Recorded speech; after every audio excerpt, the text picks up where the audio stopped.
எஸ்கேஇ நம்ம கடை சென்னையில் இருக்குது. நீங்கள் ஆன்லைன்லேயே பர்ச்சேஸ் பண்ணிக்கலாம். நேரடியாக வந்து கடையில் வந்து உங்களுக்கு பிடிச்சதை எடுத்துக்கலாம். இப்போ என்னென்ன கலர்ஸ்ன்னு பாருங்கள். ஸ்கர்ட் காமிக்கிறோம். இது XXL சைஸுங்க. அப்படியே ஸ்க்ரீன்ஷாட் எடுத்துகிட்டே வாங்க.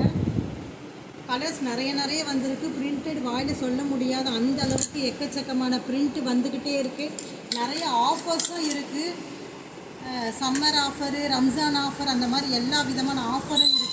இது என்ன இடுப்பு உள்ளவங்க போடுறதுன்னு பார்க்குறீங்களா? இது வந்து 32லேருந்து 36 வரைக்கும் இருக்கிற இடுப்பு உள்ளவங்க போடுறது. எலாஸ்டிக் அட்ஜஸ்ட்மெண்ட்டு நம்ம எலாஸ்டிக் எல்லாருக்கும் வாங்கினவங்க எல்லாருக்கும் தெரியும். ரொம்ப சாஃப்டாக ஸ்மூத்தாக தான் இருக்கும். கிளாத்தும் தெரியும். சம்மருக்கு போடுற மாதிரி cotton, pure cotton and pure ரயான்ல தான் நம்ம பண்ணிகிட்ருக்கோம். இது ஒரு பீஸ் வந்து இப்போ நம்ம ஆஃபருக்காக கொடுக்குற ரேட்டு 200 ரூபா தாங்க. 200 மட்டுமே ஹோல்சேல் ப்ரைஸ் போட போகிறேன். இந்த ஆஃபரை எல்லாமே பயன்படுத்திக்கோங்க. வேணுன்றவங்க நிறைய பேர் எடுத்துக்கோங்க. இந்த வீடியோ பார்த்தவங்க மற்றவங்களுக்கு இந்த வீடியோ ஷேர் பண்ணுங்கள், லைக் பண்ணுங்கள், கமெண்ட் பண்ணுங்கள், சப்ஸ்கிரைப் பண்ணுங்கள், பக்கத்தில் பெல் பட்டனை கிளிக் பண்ணுங்கள். தேங்க்யூ.